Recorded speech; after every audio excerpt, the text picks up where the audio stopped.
G'day team, welcome to another tiny build scale modeling video. Today we're jumping into one of my favorite parts of building armor models, weathering the tank tracks. Now I'm going to be showing you a simple but very effective way of weathering your tank tracks. Anyone can try this, whether you're a beginner or looking to try a new technique. We're going to walk through step by step so you can get realistic, battle-worn looking tank tracks every time. With that being said, let's jump into it. We're going to start by priming the tracks with Vallejo Black Primer. This gives us a strong base layer that will hold up under the pigment and enamels. We're also going to use this for the track color to save us some time in paint. Next, take Vallejo White Aluminium or something similar and dry brush it over the raised areas where the track would scrape against the road or the road wheels. If you're not sure how to dry brush, dip your brush lightly into the paint, wipe most of it off on a paper towel, then gently drag the brush over the raised details so only the edges catch the color. This simulates the primer being worn away and the bare metal showing through. It's a subtle step, but it adds a lot of realism later on.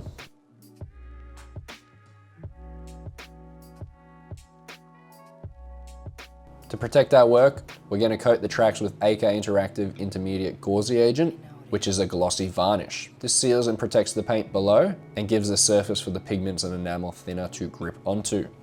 Let it completely dry before moving on. Now we're going to grab our first pigment color. Now I use Golan Earth. You can use whatever you have. Just make sure it's a darker earthy color first. We want to use dark before moving on to light. Brush this dark pigment onto both sides of the track, working it into all the crevices where dirt would naturally accumulate. Don't be afraid to layer it on heavily. This process is about removing and shaping later, not being neat right now. We're going to apply Sinai dust. Now again, if you don't have this one, just use a lighter color than your last one. This lighter pigment gives variation and creates the look of dried mud and road dust. Remember, not all dirt is alike. Some will be wet, some will be dry, some will be darker dirt, some might be clay or lighter dirt. Again, we're focusing on pushing it into the gaps and layering it over the darker pigment. It will look messy and it might look like too much, but the more you put on now, the more flexibility you're gonna have when we take it off.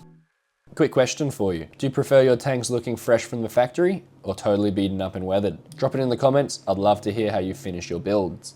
Now we soak the pigments with odorless enamel thinner. This step locks the pigments into place. Brush it on generously. It will look messy and it'll look very wet, but trust the process. Once done, leave the tracks to dry for at least 12 hours. For me, I left them overnight.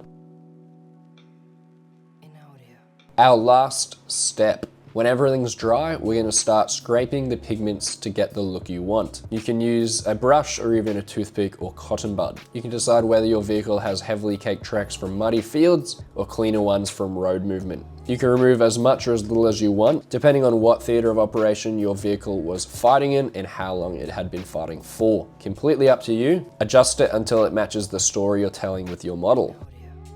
And that's it. Realistic weathered tank tracks made easy. If you enjoyed this tutorial, make sure to like, subscribe, and drop a comment. And you can even go check out some of my other videos. Until next time, happy modeling, and I'll catch you in the next one.